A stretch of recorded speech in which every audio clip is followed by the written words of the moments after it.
Hello friends, आज आपण सायन्समधला पुढचा चॅप्टर बघणार आहोत, ॲडोलसन्स. आता ॲडोलसन्स म्हणजे काय, ती काय स्टेज असते, कशी असते, त्याच्यामध्ये काय काय घडतं, काय काय होतं, हे आपण सगळं ह्या चॅप्टरमध्ये बघणार आहोत. बघा, तुम्हालाही एक गोष्ट माहिती आहे की प्रत्येक लिव्हिंग ऑर्गॅनिझम आधी बर्थ घेतो, बरोबर. त्याच्यानंतर त्याची ग्रोथ होते, त्याच्या लाईफमधल्या एका स्टेजमध्ये, एका एजमध्ये तो रिप्रोडक्शन करण्यासाठी केपेबल होतो, रिप्रोडक्शन करतो आणि त्याच्यानंतर त्याची डेथ होते. कुठलाही ऑर्गॅनिझम ज्यावेळी बर्थ घेतो त्यावेळी तो रिप्रोडक्शन करण्याच्या कॅपॅसिटीमध्ये नसतो. एका ठराविक एजमध्ये त्याच्या बॉडीमध्ये काही चेंजेस होतात आणि त्याच्यानंतर तो रिप्रोडक्शनसाठी केपेबल होतो. ही जी स्टेज असते त्याला म्हटलं जातं ॲडोलसन्स. आता त्याबद्दलची आपण इन्फॉर्मेशन ह्या चॅप्टरमध्ये घेणार आहोत. Growing up is a natural process that continues throughout one's lifetime. बघा, कुठलाही ऑर्गॅनिझम ज्यावेळी बर्थ होतो, त्याचा जन्म घेतो, तिथपासनं त्याची ग्रोथ, रादर आईच्या पोटात असल्यापासूनच त्या ऑर्गॅनिझमची ग्रोथ होत असते. ती त्याच्या लाईफटाईमच्या एंडपर्यंत ही ग्रोथ ही त्याची चालूच असते. Life begins as a single celled zygote which develops into foetus in the uterus of the mother. लाईफची सुरुवात कुठनं होते, आपण बघितलं होतं बघा, रिप्रोडक्शन इन ॲनिमल्समध्ये ज्यावेळी मेल आणि फिमेल झायगोट, मेल आणि फिमेल गॅमिट्स ह्यांचं ज्यावेळी युनिजन होतं त्याच्यापासून एक सिंगल सेल तयार होती, ज्याला आपण म्हणतो झायगोट. शेजारच्या पिक्चरमध्ये तुम्हाला दाखवलेलं आहे बघा. आणि ते युनिजन झालं की तिथनं लाईफची सुरुवात होते. मग ते झायगोट जो आहे तो एम्ब्रिओमध्ये डेव्हलप होतो, एम्ब्रिओमधनं तो फिटस स्टेजमध्ये जातो, तिथनं बेबी तयार होतं मदरच्या युटेरसमध्ये आणि नंतर ते बर्थ घेतं किंवा काही वेगळ्या प्रोसेसनी. पण लाईफची सुरुवात जी आहे ती मात्र होते सिंगल सेल्ड झायगोट ह्या स्टेजपासनं लाईफची सुरुवात होत असते. Mother gives birth to a small baby. Baby undergoes a series of changes to become a young child. आता हे झायगोटपासून फिटस झालं, फिटस झाल्यानंतर ते मोठं झालं बेबी पोटामध्ये, त्याच्यानंतर ते बर्थ घेतं, म्हणजे आईच्या युटेरसमधनं ते बाहेर येतं, त्याला आपण म्हणतो बर्थ झाला. मग ही जी बेबी आहे ह्याच्या लाईफमध्ये बरेचसे चेंजेस होत जातात सिरीजमध्ये आणि त्याचं एका यंग चाइल्डमध्ये कन्व्हर्जन किंवा ट्रान्सफॉर्मेशन होतं. मग सुरुवातीला ते रांगत असतं, मग ते उठून उभं राहतं, मग ते चालायला लागतं. ह्या सगळ्या स्टेजेस ज्या आहेत ह्याच्यातनं काय होतं, ते बेबी एका यंग चाइल्डमध्ये डेव्हलप होतं.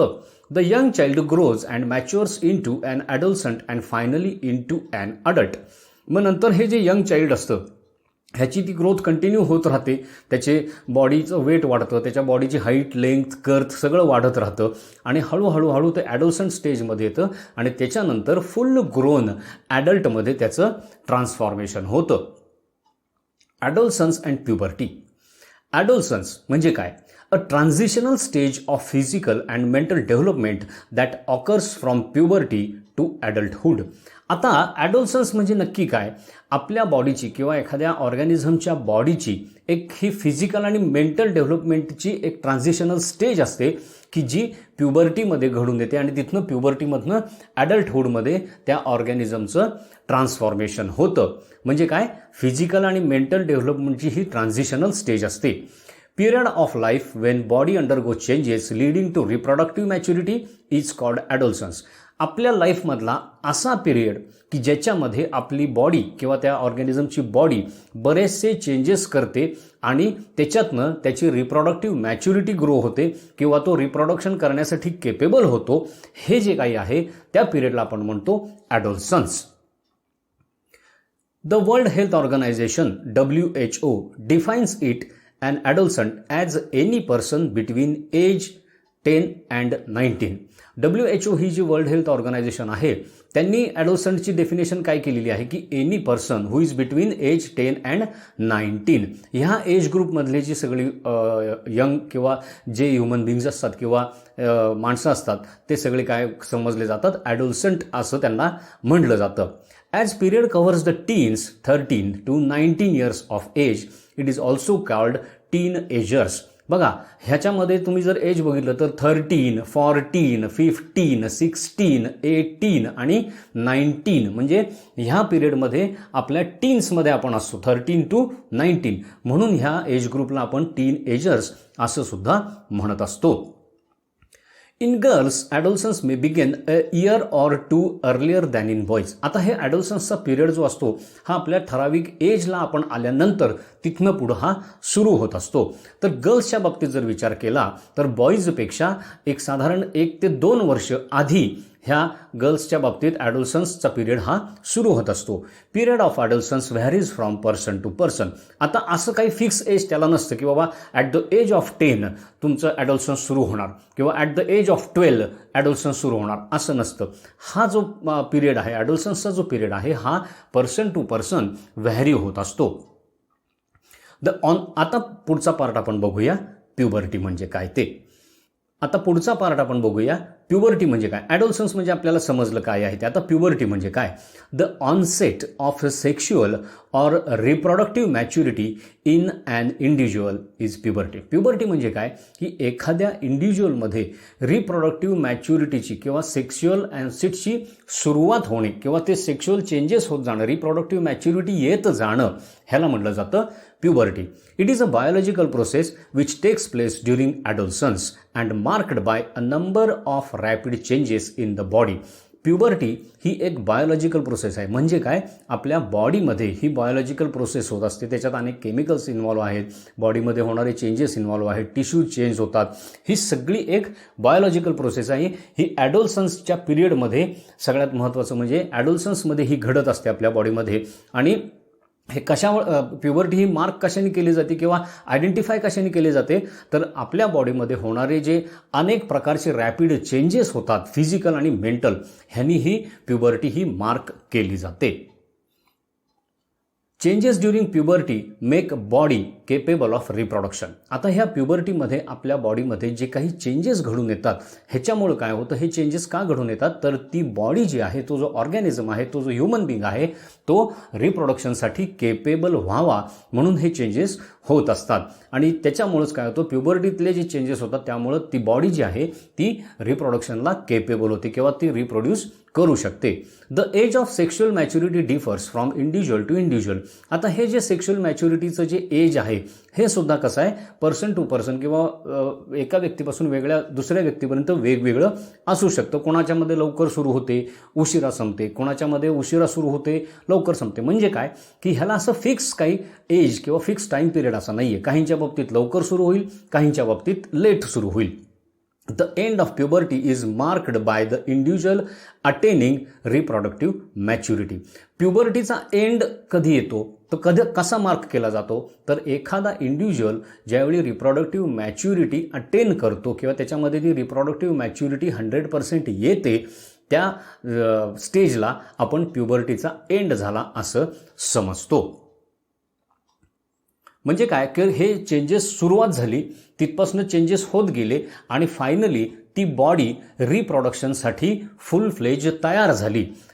हा सगळा जो चेंज आहे ह्याला म्हटलं जातं प्युबर्टी. आता आपण बघूया चेंजेस ड्युरिंग प्युबर्टी काय काय होतात. The age of adolescence is marked by several natural changes in the body. ॲडोलसन्सचं एज जे आहे हे कसं मार्किंग केलं जातं तर त्या बॉडीमध्ये बरेचसे नॅचरल चेंजेस घडायला लागतात. There is a sudden rapid increase in height known as growth spurt. सगळ्यात पहिला ह्याच्यातला काय तुम्हाला ऑनसेट दिसून येतो किंवा पहिलं याचं इंडिकेशन काय आहे तर त्या इंडिव्हिज्युअलच्या हाईटमध्ये रॅपिड इन्क्रीज व्हायला लागते. म्हणजे एका ठराविक एजपर्यंत हाईट कमी असते पण तिथनं पुढं ती काही वर्षांमध्ये अचानक वाढायला लागते.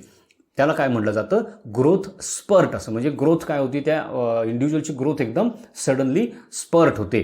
खाली चित्र तुम्हाला दाखवलेलं आहे बघा. त्याच्यामध्ये ॲट द एज ऑफ 12 त्या इंडिव्हिज्युअलची हाईट दिसते आणि ॲट द एज ऑफ 18 म्हणजे विदिन 6 इयर ऑलमोस्ट हाईट ती डबल झालेली आहे. पहिल्या स्टेजमध्ये म्हणजे बर्थपासून 12 इयरपर्यंत आपली हाईट एवढी ग्रो होत नाही पण after that when you enter the puberty तिथपासनं प्युबर्टीच्या एंडपर्यंत तुमची हाईट खूप स्पीडने वाढायला लागते आणि त्यालाच आपण काय म्हणतो ग्रोथ स्पर्ट असं म्हणतो. The age at which individuals reach puberty depends on several factors such as genetic predisposition and environmental factors.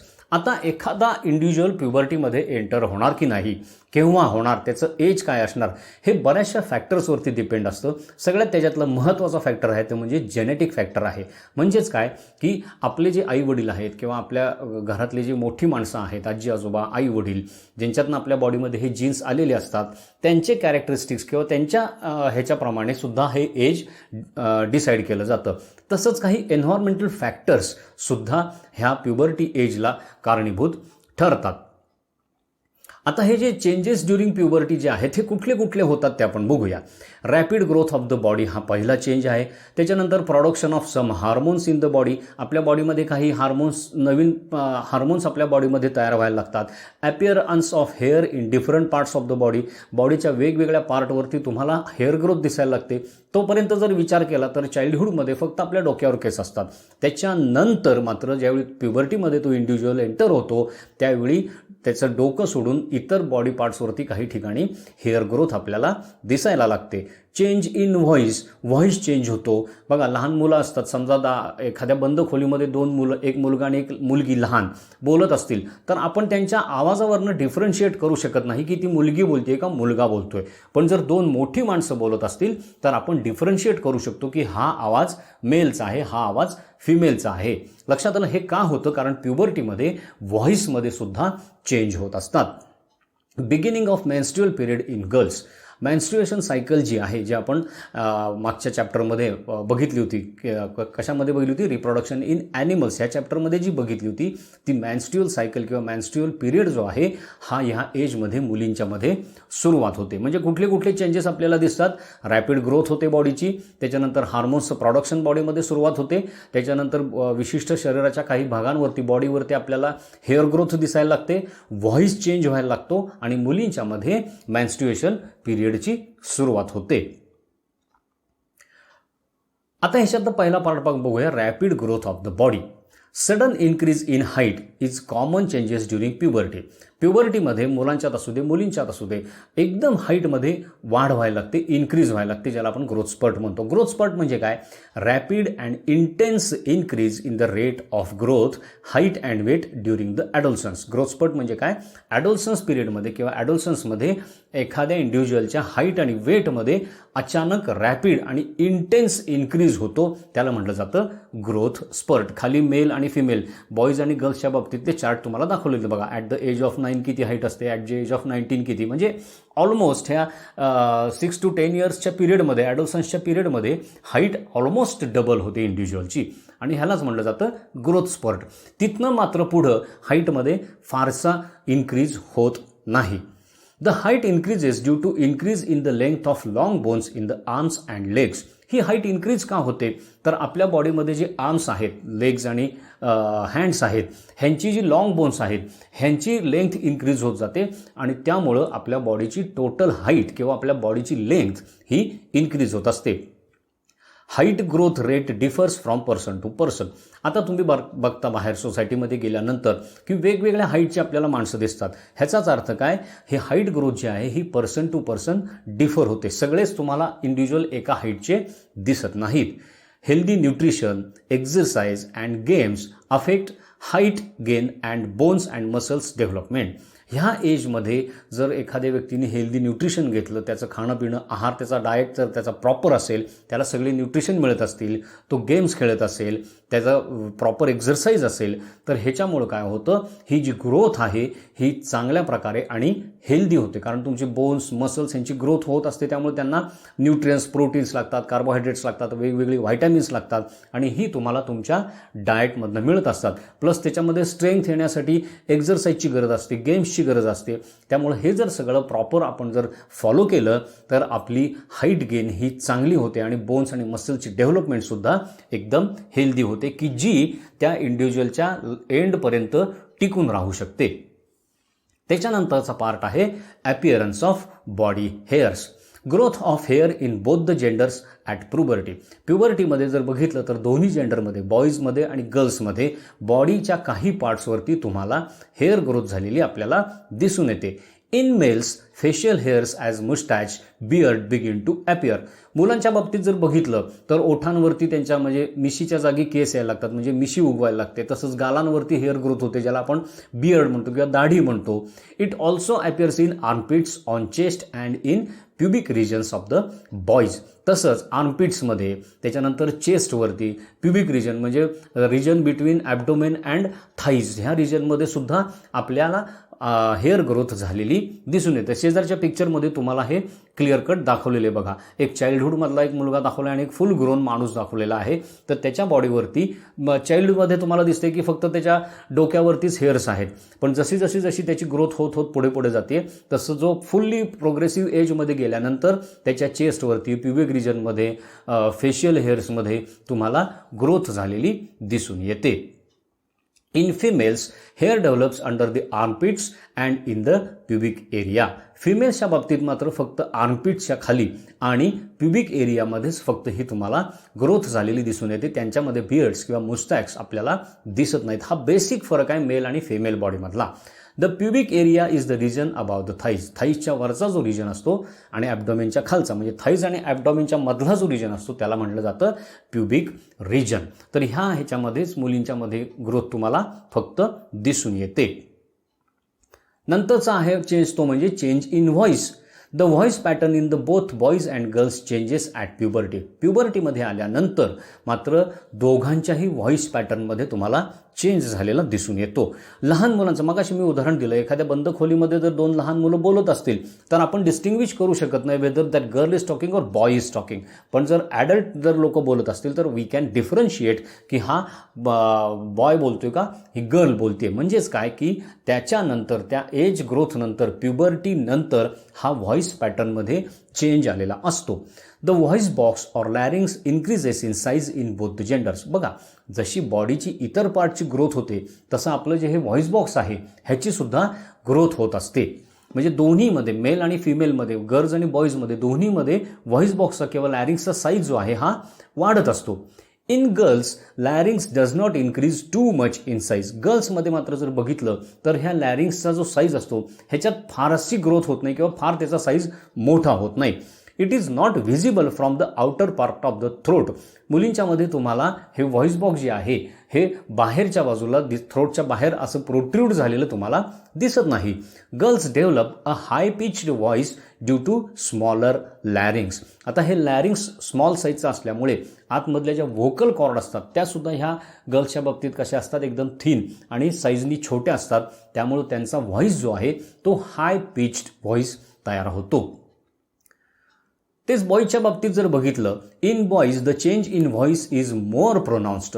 पण बॉयच्या बाबतीत मात्र हा चेंज जो आहे हा मार्केबल असतो, म्हणजे तुम्हाला तो डिफरन्स हा जाणवत असतो. एखाद्या मुलीच्या बाबतीत तिचा लहानपणीचा आवाज आणि मोठेपणीचा आवाज सेम सुद्धा असू शकतो, अगदी निग्लिजिबल थोडासा फरक होतो. पण बॉयच्या बाबतीत मात्र जर बघितलं तर हा प्रोनाऊन्स्ड किंवा मोर मार्केबल असा चेंज तुम्हाला व्हॉइसमध्ये दिसून येतो. The larynx grows and increases significantly in size. बॉईजमध्ये मात्र हे जे लॅरिंग्स आहे ह्याचा साईज ग्रोथ जो आहे हा सिग्निफिकंट असतो. दिसण्या इतपत ते लॅरिंग्स मोठं झालेलं दिसतं.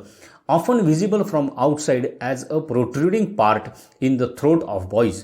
बॉईजमध्ये जर बघितलं तर हा बाहेरच्या बाजूनी हा पार्ट जो आहे, हे जे व्होकल बॉक्स आहे हे व्हिजिबल होतं, ते बाहेर प्रोट्रूड होतं आणि it is non as Adams Apple. खाली शेजारच्या पिक्चरमध्ये त्या राऊंड सर्कल, रेड सर्कलमध्ये ॲडम्स ॲपल तिथं दिसतंय बघा. आणि हे बऱ्याचशा मेल्सच्या बाबतीत, पुरुषांच्या बाबतीत, तुम्ही बॉईजच्या बाबतीत जर बघितलं तर हे तुम्ही मार्क करू शकता, पण गर्ल्सच्या बाबतीत ते मार्क होत नाही. As the larynx grows in size the voice of boys deepens. मुलांच्या बाबतीत काय होतं, जसा जसा लॅरिंग्सचा साईज वाढत जातो तसं तसं आतमध्ये असणारे जे व्होकल कॉर्ड्स आहेत त्यांचा साईज पण वाढत जातो, त्यांची लेंथ पण वाढते आणि त्याचा थिकनेस पण वाढतो. आणि तो थिकनेस वाढल्यामुळं काय होतं, मुलांचा आवाज आहे हा जास्त डीप किंवा आपण ज्याला म्हणतो ना घोगरा होतो. कोवळा आवाज आणि घोगरा आवाज असे दोन आपल्याला त्याच्यामध्ये डिफरन्शिएट करता येतात. लहान मुलांचा आवाज हा एकदम कोवळा असतो, पण जर मुलगा मोठा झाला तर त्याचा आवाज आपण फुटायला लागला किंवा घोगरा व्हायला लागला असं म्हणत असतो. Body takes some time to adjust to this change. आता हा जो व्हॉइसमधला चेंज आहे ह्याला ॲडजस्ट व्हायला बॉडीला थोडासा वेळ लागतो, कारण ही ग्रोथ फेज असते, लॅरिंग्स वाढत असतं आणि त्यामुळं आवाजामध्ये थोडासा चेंजेस तुम्हाला हळूहळू जाणवत असतो. During this time voice may crack or break. ह्या ग्रोथ पिरियडमध्ये मुलं ज्यावेळी बोलत असतात, बॉईज ज्यावेळी बोलत असतात, त्यावेळी त्यांचा व्हॉइस जो आहे हा स्टेडी स्मूथ येत नाही, तर तो क्रॅक होतो किंवा मध्ये मध्ये ब्रेक होऊन त्यांचा आवाज आपल्याला ऐकू येतो. This lasts for only a few months till the larynx grows to its maximum size. ही फेज जी आहे ही कुठपर्यंत चालू राहते व्हॉइस क्रॅक होण्याची किंवा ब्रेक होण्याची? जोपर्यंत लॅरिंग्सची ग्रोथ कंप्लीट होत नाही, ते स्टेबल होत नाही, तोपर्यंत हे व्हॉइस क्रॅकिंगचा किंवा व्हॉइस ब्रेकिंगचा हा प्रॉब्लेम येत राहतो. पण एकदा लॅरिंग्सची ग्रोथ फुल झाली, ते एकदा स्टेबल झालं की त्याच्यानंतर मात्र हा व्हॉइस जो आहे हा क्रॅकिंग होत नाही किंवा ब्रेक होत नाही, तो स्टेडी होतो. After that boys have a deep voice which does not crack anymore. त्याच्या मात्र म्हणजे लॅरिंग्सची ग्रोथ फुल झाल्यानंतर मात्र बॉईजचा व्हॉइस आहे हा डीप होतो, म्हणजे घोगरा होतो आणि क्रॅक व्हायचं बंद होऊन जातं. त्याच्यानंतर आहे increased activity of sweat and sebaceous glands.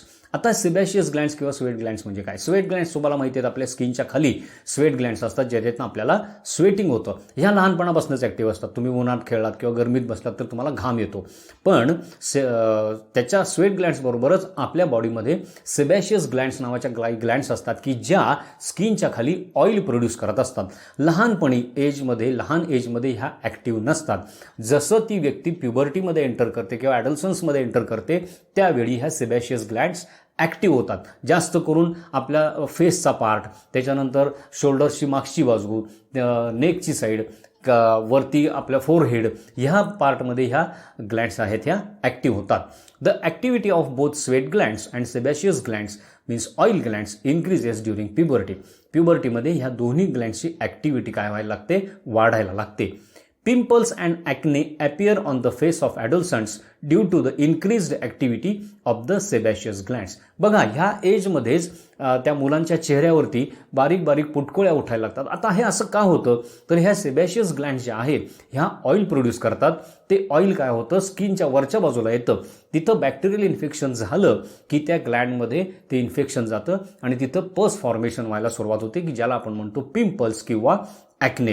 तिथं खाली पिक्चरमध्ये तुम्हाला दिसते त्या मुलाच्या चेहऱ्यावरती, गालावरती तुम्हाला पिंपल्स किंवा ॲक्नेस दिसत आहेत. त्या मुलीच्या चेहऱ्यावरती पण दिसत आहेत. हा चेंज मात्र बऱ्यापैकी कमी जास्त प्रमाणात प्रत्येकाच्या चेहऱ्यामध्ये आपल्याला दिसून येतो. त्याच्यानंतर आहे development of reproductive organs. This is very important, कारण प्युबर्टी फेजच ह्याच्यासाठी आहे की ती इंडिव्हिज्युअल जो आहे तो रिप्रोडक्टिव्हली केपेबल व्हावा. The reproductive or sex organs mature during puberty. प्युबर्टीमध्ये सगळ्यात महत्त्वाचं काय होतं? तर त्या इंडिव्हिज्युअलचे रिप्रोडक्टिव्ह किंवा सेक्स ऑर्गन्स ज्याला आपण म्हणतो किंवा जी रिप्रोडक्टिव्ह सिस्टीम जी म्हणतो ही मॅच्युअर व्हायला लागते किंवा मॅच्युअर होते. In males, the testes and penis completely develop at puberty and start producing the male gametes or sperms. प्युबर्टीमध्ये मेल्समध्ये काय डिफरन्स येतो? तर टेस्टीज आहेत त्यांची पूर्ण ग्रोथ होते, पेनिस जी आहे त्याची ग्रोथ कंप्लीट होते आणि त्याच्यामध्ये मेल गॅमेट्स जे आहेत ज्याला आपण स्पर्म्स म्हणतो, हे आपण रिप्रोडक्शन ऑफ ॲनिमलमध्ये सगळं शिकलेलो आहोत. तर हे स्पर्म प्रोडक्शन त्या टेस्टीजमध्ये व्हायला सुरुवात होते. In females, the ovaries mature and release the female gamete or egg cell every month. फिमेलमध्ये काय होतं? ओव्हरीज ज्या आहेत जिथं एग तयार होतं त्या मॅच्युअर होतात आणि they start producing egg every month किंवा फिमेल गॅमेट. फिमेल गॅमेट म्हणजे त्याला आपण एग असं म्हणतो. खाली पिक्चरमध्ये तुम्हाला शेजारच्या दिसते बघा, मेल रिप्रोडक्टिव्ह सिस्टीम दिसते, तिथं टेस्टीज फुल डेव्हलप झालेले आहेत. इकडं जर फिमेल रिप्रोडक्टिव्ह सिस्टीममध्ये बघितली तर ओव्हरीची डेव्हलपमेंट फुल झालेली आहे की जिथं मेल आणि फिमेल गॅमिट ह्यांचं प्रोडक्शन होतं. ती सगळे त्यांचे जे ऑर्गन्स आहेत ते फुल डेव्हलप होतात. बघा, सेक्शुअल मॅच्युरिटी येणं म्हणजे काय?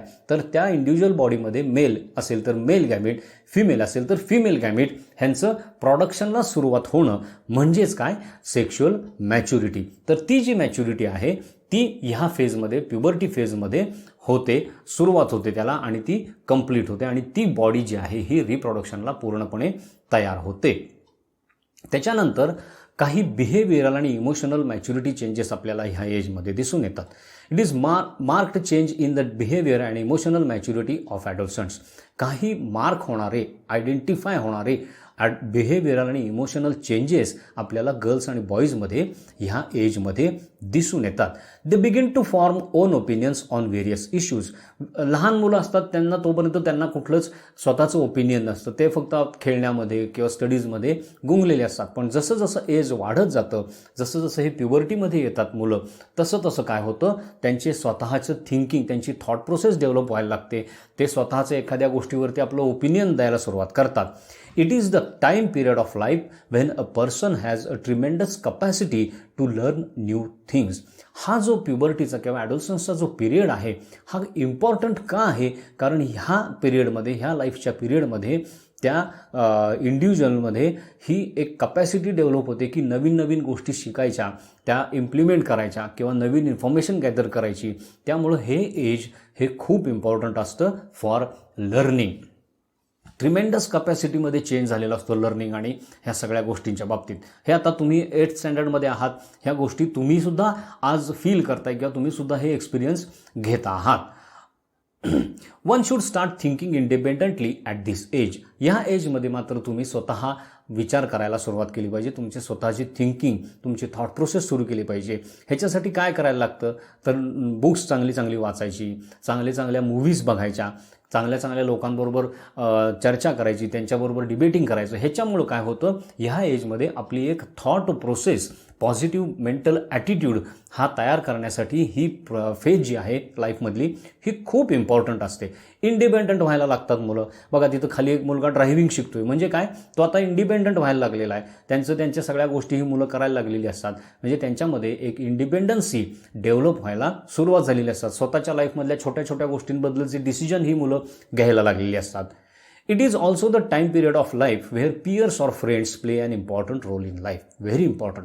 ह्या एज ग्रुपमध्ये तुमच्या बरोबर असणारे तुमचे फ्रेंड्स, तुमचे पियर्स ह्यांचं असोसिएशन काय आहे हे सगळ्यात महत्त्वाचं असतं. कारण बघा, मगाशी आपण एक गोष्ट बघितली की तुमच्यामध्ये लर्निंगची ट्रिमेंडस कपॅसिटी त्या एजमध्ये तयार झालेली असते. मग ते लर्निंग जे आहे ते चांगलं आहे का वाईट आहे ह्याच्यावरती तुमचं पुढचं लाईफ डिपेंड असतं. त्यामुळं ह्या एजमध्ये तुमचे जे फ्रेंड्स, आणि ह्या एजमध्ये बेसिकली सांगू का तुम्हाला, फ्रेंड्सचा आपल्यावरती इम्पॅक्ट खूप असतो. मग जर तो फ्रेंड वाईट त्याला हॅबिट असतील तर आपल्यालाही त्या वाईट हॅबिट लागायची शक्यता असते. त्याला जर चांगल्या हॅबिट्स असतील तर त्या चांगल्या हॅबिट्स पण आपल्याला लागायची शक्यता असते. हा चॉईस आपला राहतो, whether to go for a bad habits or for a good habits. त्यामुळं फ्रेंड्सचा रोल ह्या एजमध्ये खूप इम्पॉर्टंट असतो.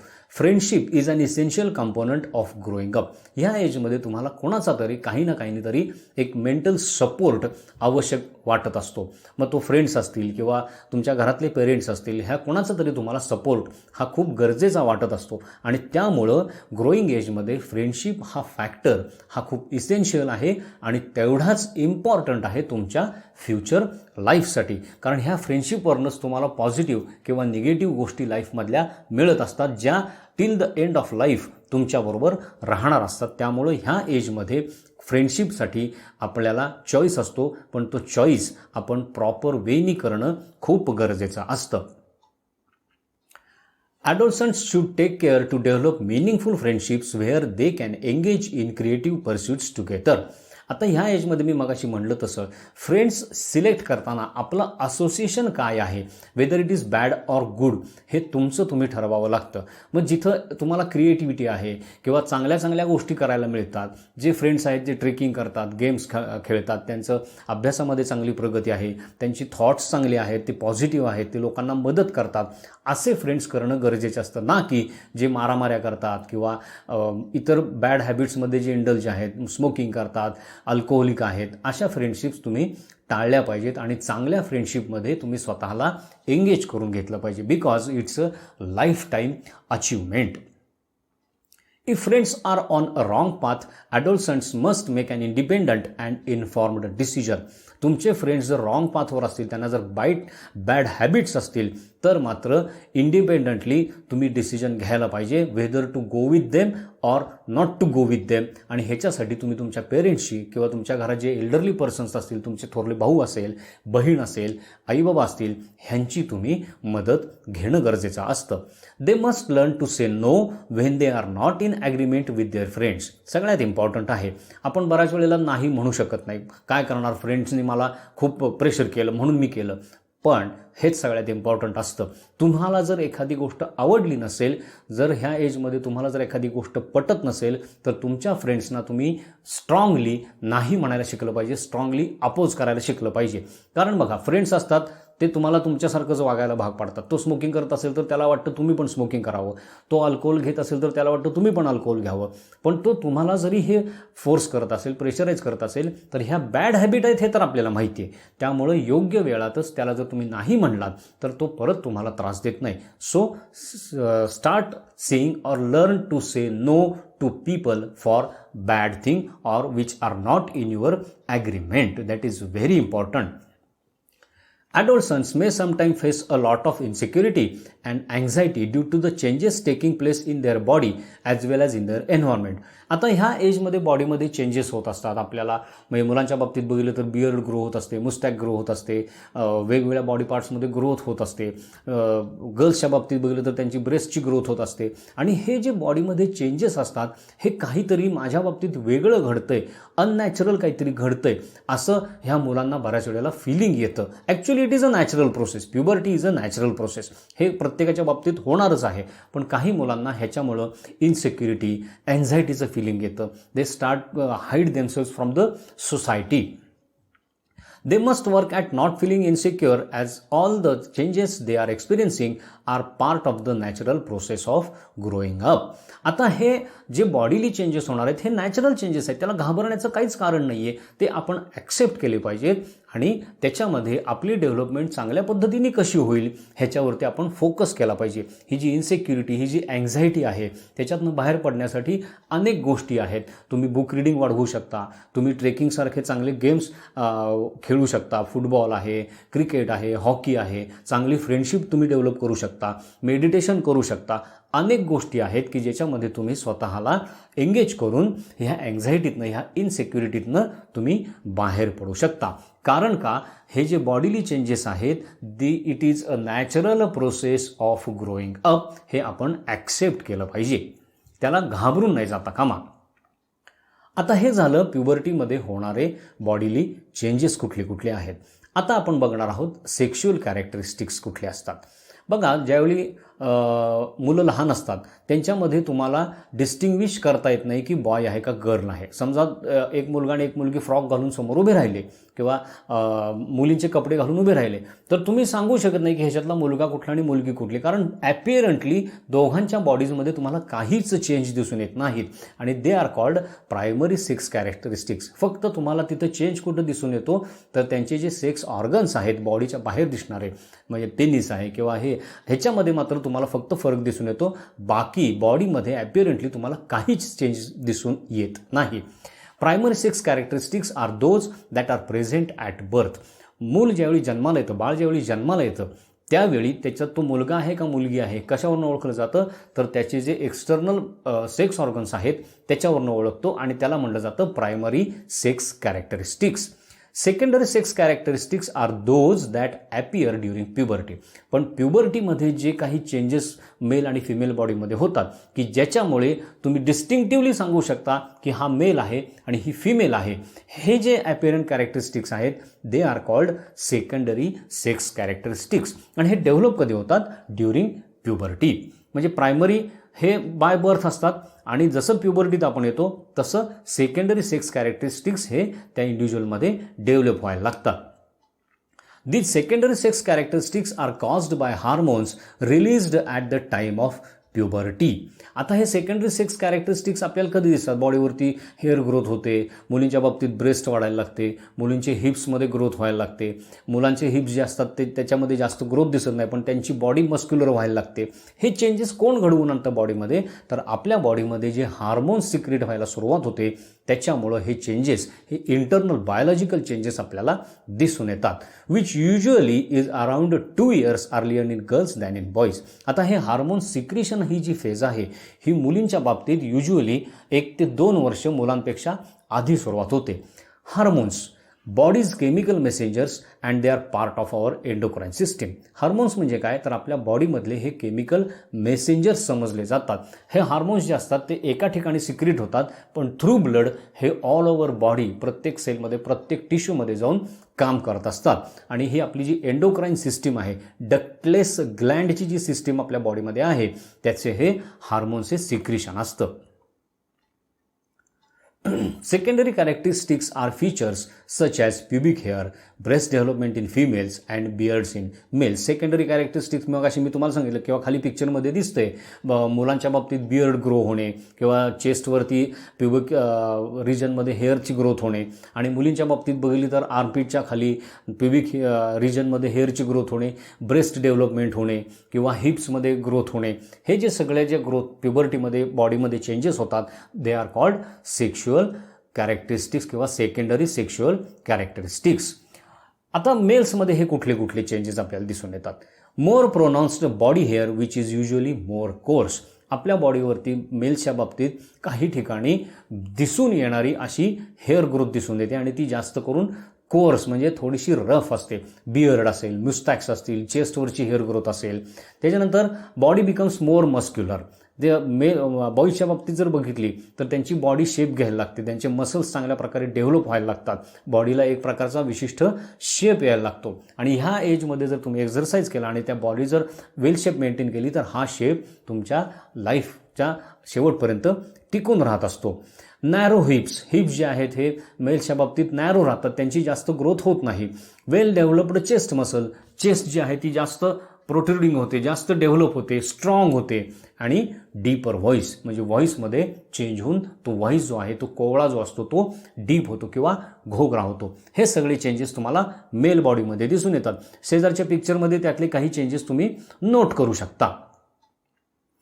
हेच फिमेलच्या बाबतीत काय होतं, less pronounced body hair which is usually finer. आता मुलींच्या बाबतीत सुद्धा थोडीशी गालांवरती आपल्याला हेअर ग्रोथ दिसून येते, पण ती इतकी फाईन आणि नाजूक असते की ती आपण नोटीस नाही करू शकत. हे हेअर्स जे असतात हे एकदम फायनर असतात. Wider hips for child bearing. मुलींच्या बाबतीत हिप्स जे आहेत हे वाईड होतात. ह्याला कारण काय, जे पेल्विक्स गर्डल असतं की ज्याच्या आतमध्ये फिमेलचं युटेरस असतं, त्या युटेरसमध्ये बेबीची ग्रोथ होत असते आणि त्या युटेरसला एक्सपांड, बेबीची ग्रोथ होत असताना ते एक्सपांड होत असतं आणि तो साईज होल्ड करण्यासाठी जेवढी ग्रोथ होईल किंवा जेवढा त्या युटेरसचा प्रेग्नन्सीमध्ये साईज वाढतो तो होल्ड करण्यासाठी काय होतं, पेल्विक गर्डल जे आहे ते जास्त ग्रो होतं फिमेल्समध्ये. त्यामुळं त्यांचे हिप्स जे आहेत हे आपल्याला वायडर दिसतात. हे कशासाठी होतं, तर ज्यावेळी ती लेडी प्रेग्नन्सीमध्ये आत बेबी असतं त्या युटेरसमध्ये, त्या बेबीची ग्रोथ होत असताना त्याला कुठलाही ऑब्स्टॅकल येऊ नये आणि त्या बेबीला प्रोटेक्शन मिळावं म्हणून ही ग्रोथ आपल्याला झालेली दिसते. कशामध्ये, पेल्विक गर्डलच्या बोन्समध्ये. आणि नॅचरली बाहेर आपल्याला ते हिप्स वायडर दिसत असतात. More pronounced breasts with more fatty tissues. ब्रेस्टची ग्रोथ व्हायला लागते गर्ल्सच्या बाबतीत आणि ही ग्रोथ कशामुळे होते, तर तिथं फॅटी टिश्यूज ज्या आहेत बॉडीतल्या त्या ॲक्युम्युलेटेड होतात आणि ब्रेस्ट काय आहे त्यांची प्रोट्रूड व्हायला लागते. हाय पिच्ड व्हॉइस, आणि त्यांचा व्हॉइस जो आहे हा सुद्धा कसा होतो, हाय पिच्ड होतो. आता हे बघितले आपण secondary sexual characteristics in mails and females. आता मगाशी जे आपण हार्मोन्सबद्दल जे बघितलं होतं त्याच्याबद्दल थोडीशी इन्फॉर्मेशन घेऊया. Roles of hormones in initiating reproductive function. आता आपण मगाशी विचार केला होता की हार्मोन्समुळे हे सगळे रिप्रोडक्टिव्ह सिस्टीममधले चेंजेस किंवा सेकंडरी कॅरेक्टरिस्टिक्स डेव्हलप होत असतात, तर ते कसे. The endocrine system is a group of glands and organs that regulate and control various body functions by producing and secreting hormones. तुम्हाला एक गोष्ट माहिती आहे, बेसिकली आपल्या बॉडीवरती मुवमेंट्सवरती किंवा बाकीच्या गोष्टींवरती कंट्रोल कोणाचा आहे, ब्रेनचा आहे. पण ब्रेन बरोबरच ही एंडोक्राइन सिस्टीमसुद्धा आपल्या बॉडीची काही फंक्शन्स ही रेग्युलेट आणि कंट्रोल करत असते. एंडोक्राइन सिस्टीम म्हणजे काय आहे, it is a group of few organs in the body आणि फ्यू डक्टलेस ग्लँड्स ज्यांना डक्ट नसते. अशा ह्या ग्लँड्स आणि ऑर्गन्समधनं काही केमिकल्स सिक्रेट केले जातात, ज्यांना आपण हार्मोन्स म्हणतो, ब्लडमध्ये इंट्रोड्यूस केले जातात आणि ही ऑल ओव्हर बॉडी सप्लाय करून बॉडीची काही फंक्शन्स ही कंट्रोल आणि रेग्युलेट केले जातात. त्याला म्हटलं जातं endocrine system. Hormones are chemical substances that affect the activity of another part of the body. Hormones म्हणजे काय आहेत तर हे विशिष्ट प्रकारचे केमिकल सबस्टन्सेस आहेत आणि आपल्या बॉडीमध्ये वेगवेगळ्या टिश्यूज ज्या काम करत असतात, रिप्रोडक्टिव्ह सिस्टीममधल्या टिश्यूज असतील, ग्रोथमधल्या टिश्यूज असतील, बोन्समधल्या टिश्यूज असतील, आणखीन इतर ठिकाणचे जे टिश्यूज आहेत, ह्या टिश्यूजमध्ये जाऊन त्यांचं ते काम तिथं करत असतात किंवा त्यांना ॲक्टिवेट करण्याचं काम हे करत असतात. म्हणजे सिक्रेशन त्यांचं एका ठिकाणी होतं, पण त्यांचं फंक्शन जे आहे ते बॉडीतल्या दुसऱ्या ठिकाणी आपल्याला दिसून येत असतं. आता ह्याच्यातल्या मेजर ग्लँड्स आपल्या एंडोक्राईन सिस्टीममधल्या कुठल्या कुठल्या आहेत बघा. शेजारी तिथं पिक्चर पण तुम्हाला दाखवलेलं आहे. हायपोथॅलॅमस आहे, thyroid gland, islet cells of the pancreas, pituitary gland, parathyroid glands, adrenal glands, testes in men and the ovaries in women. म्हणजे ह्या इतक्या प्रकारच्या ग्लँड्स आपल्या बॉडीमध्ये असतात, ज्या एंडोक्राईन सिस्टीमच्या पार्ट आहेत, ज्याच्यामध्ये वेगवेगळ्या प्रकारची हार्मोन्स ही सिक्रेट केले जातात. अगदी ब्रेनमध्ये काही तुम्हाला तिथं शेजारच्या पिक्चरमध्ये दिसत आहेत, ब्रेनमध्ये काही त्यातल्या ग्लँड्स आहेत. त्याच्यानंतर आपल्या थ्रोट सेक्शनमध्ये काही ग्लँड्स आहेत, डायजेस्टिव्ह सिस्टीम पार्टमध्ये काही ग्लँड्स आहेत, रिप्रोडक्टिव्ह पार्टमध्ये काही ग्लँड्स आहेत. म्हणजे काय, ह्या ग्लँड्स आपल्या थ्रूआउट बॉडी वेगवेगळ्या ठिकाणी लोकेट झालेले असतात. तिथं राहून त्या आपलं सिक्रेशन तयार करतात. ते ब्लडमध्ये इंट्रोड्यूस केलं जातं आणि बॉडीच्या इतर पार्टमध्ये पुरवून त्यांचं तिथं ॲक्टिवेशन हे केलं जातं.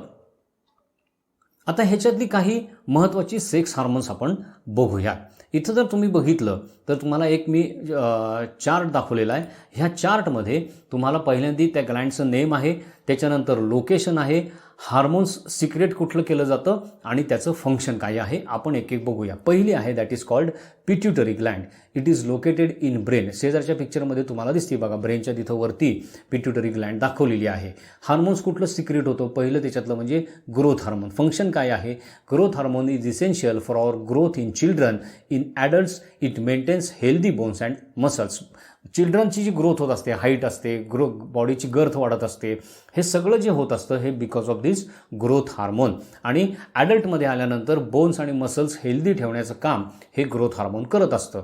त्याच्यानंतर दुसरं त्याच्यातनं कुठलं सिक्रेट होतं, ॲड्रिनोकॉर्टिकोट्रॉपिक हार्मोन, ACTH असा त्याचा शॉर्ट फॉर्म आहे.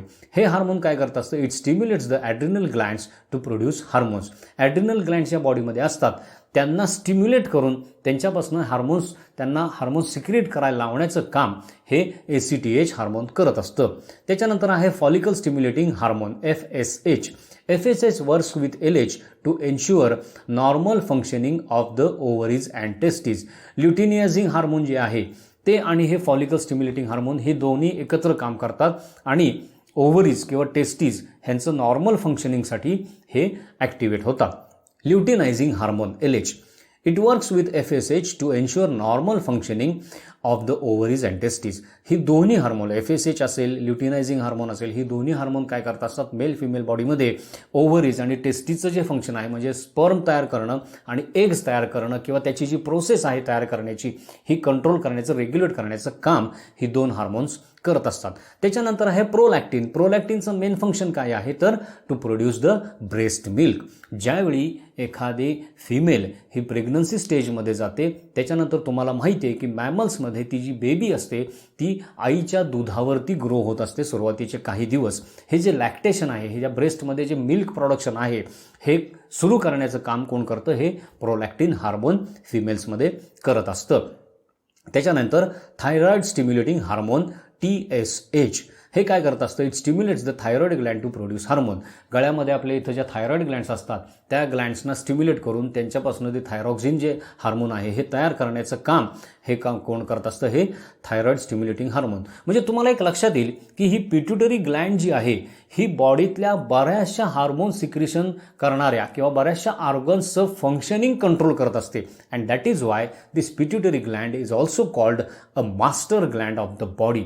म्हणजे ती काय करत असते, that Gland works as a master आणि त्याच्यातनं वेगवेगळे हार्मोन सिक्रेट करून ती बॉडीमधली बरेचसे हार्मोन सिक्रेट करणाऱ्या ग्लँड्सना ती कंट्रोल करत असते किंवा बऱ्याचशा ॲक्टिव्हिटीज आपल्या बॉडीच्या ह्या पिट्युटरी ग्लँडमधनं सिक्रेट होणारी ही जी GH, ACTH, FSH, LH, prolactin आणि TSH म्हणजे टोटल 6 वेगवेगळ्या प्रकारचे हार्मोन सिक्रीट करून आपल्या बॉडीशी बरीचशी फंक्शन्स ही पिट्युटरी ग्लँड काय करत असते, कंट्रोल करत असते. And that is why it is called master Gland of the body.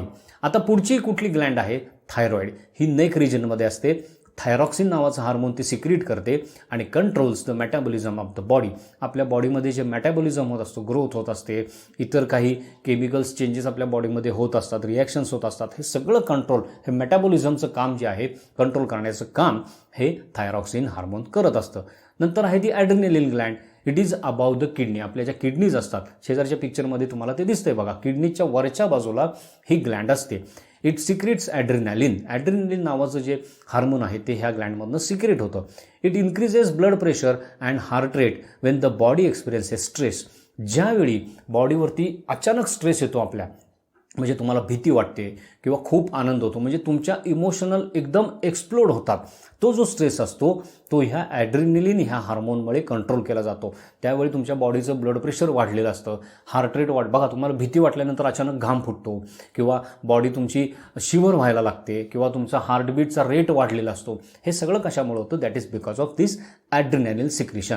It helps the body to adjust the sudden stress. हे का होतं, तो जो स्ट्रेस आपल्या ब्रेनवर आलेला असतो, हा स्ट्रेस सगळ्या बॉडीवरती डिव्हाइड करून, तो मॅनेज करून तुमच्या बॉडीवर त्या स्ट्रेसचा कुठलाही ॲडव्हर्स इफेक्ट येणार नाही, त्यासाठी ही आलेली बॉडीकडनं रिॲक्शन असते. आणि हे कोण करून आणतं, तर हे ॲड्रिनॅलिन करून आणतं. त्याच्यामुळे तुमच्या बॉडीवरचा स्ट्रेस जो आहे हा मॅनेज व्हायला, ॲडजस्ट व्हायला मदत होत असते.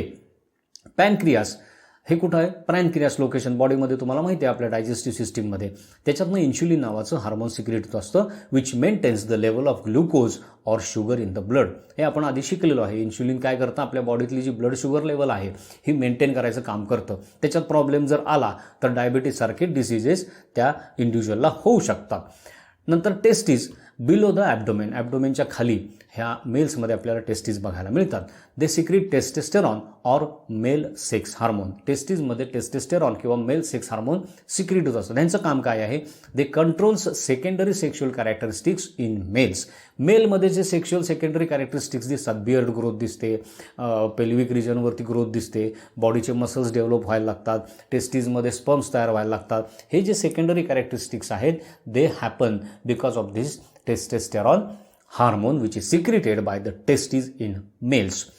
फिमेलच्या बाबतीत ovaries they are below the abdomen. ॲब्डोमेनच्या आतल्या बाजूला असतात, बाहेर नसतात. टेस्टीज ह्या बॉडीच्या बाहेर असतात, पण ओव्हरीज ज्या आहेत त्या ॲब्डोमेनमध्ये आतल्या बाजूला, पण पोटाच्या खालच्या साईडला असतात. फिमेल सेक्स हार्मोन्स ऑर, आता फिमेल सेक्स हार्मोन 2 प्रकारचे आहेत बघा. एक आहे प्रोजेस्टेरॉन आणि दुसरं आहे ते इस्ट्रोजेन. ही 2 हार्मोन वेगवेगळी काम करत असतात. Estrogen controls secondary sexual characteristics in females. फिमेल्समध्ये जे सेक्शुअल सेकंडरी कॅरेक्टरिस्टिक्स आहेत, ओव्हरी मॅच्युअर होऊन त्याच्यात एक तयार व्हायला लागतं, ब्रेस्टची ग्रोथ व्हायला लागते, हिप्स वाईड व्हायला लागतात. हे सगळं काम कोण करत असतं, इस्ट्रोजन करत असतं. प्रोजेस्टेरॉन काय करतं, इट मेंटेन्स प्रेग्नन्सी. ज्यावेळी झायगोट बॉडीमध्ये तयार होतं ते फेलोपियन ट्यूबमधनं, ओव्हरीजमधनं युटेरसमध्ये येतं, तिथल्या वॉलला ते अटॅच होतं, एम्ब्रिओमध्ये कन्वर्ट होतो आणि फिटस डेव्हलप होतो. ही जी सगळी प्रेग्नन्सीची प्रोसेस आहे, ही प्रोसेस कोण कंट्रोल करत असतं, प्रोजेस्टेरॉन हे हार्मोन फिमेल बॉडीमध्ये कंट्रोल करत असतं. तर ही सगळी आपण आत्तापर्यंतची वेगवेगळी हार्मोन्स आपल्या बॉडीमध्ये कुठं कुठं तयार होतात, त्यांचं फंक्शन काय आहे, कुठली ग्लँड ते सिक्रेट करतात, ती ग्लँड कुठं आहे, हे सगळं आपण ह्या टेबलमध्ये बघितलेलं आहे. आता ह्या स्लाईडमध्ये एक तुम्हाला मोठं पिक्चर दाखवलेलं आहे की ज्याच्यामध्ये प्रत्येक ग्लँड तुम्हाला दाखवले आणि त्याच्या खाली त्या ग्लँडचं फंक्शन काय आहे मेल आणि फिमेल बॉडीमध्ये, हे तुम्हाला तिथं त्याचं लोकेशन आणि फंक्शन तुम्हाला दाखवलेलं आहे. की ह्या पिक्चरवरून तुम्हाला इझिली लक्षात येतं की कुठली ग्लँड कुठं आहे, त्याचं फंक्शन काय आहे, कुठलं हार्मोन सिक्रेट होतं, म्हणून हे पिक्चर तुम्हाला इथं दिलेलं आहे. सो फ्रेंड्स, इथं आपला ॲडोलसन्सचा पार्ट 1 संपला. काय काय आपण बघितलं याच्यामध्ये? ॲडोलसन्स आणि प्युबर्टी म्हणजे काय, प्युबर्टीमध्ये होणारे चेंजेस कुठले कुठले, rapid growth, appearance of body hairs, changes in voice, increased activity of sweat and sebaceous gland, development of reproductive organ, behavioural and emotional maturity, नंतर सेकंडरी सेक्शुअल कॅरेक्टरिस्टिक्स कुठले आणि ते कसे डेव्हलप होतात, त्याच्यानंतर हार्मोन्सचा हे रिप्रोडक्टिव्ह फंक्शन इनिशिएट करण्यामध्ये रोल काय आहे, आणि त्याच्यानंतर hormones other than sex hormones, इथपर्यंतची इन्फॉर्मेशन आपण ह्या पार्टमध्ये घेतलेली आहे. हा व्हिडिओ, PPT, ह्याचे क्विज, ह्याचं वर्कशीट हे सगळं आपल्या ॲपवरती आणि वेब पोर्टलवरती लोड केलेलं आहे. ह्याचा नीट स्टडी करा, कारण हे खूप इम्पॉर्टंट आहे, कारण ह्याच्यावरतीच तुमचे पुढचे स्टडीज जे आहेत 9thमधले, 10thमधल्या, 12thमधल्या, हे ह्या बेसिक नॉलेजवरती डिपेंड आहेत. त्यामुळं ह्याचा व्यवस्थित स्टडी करा आणि मग वर्कशीट आणि क्विज सॉल्व करा. So friends, here ends the part 1 of adolescence. Thank you.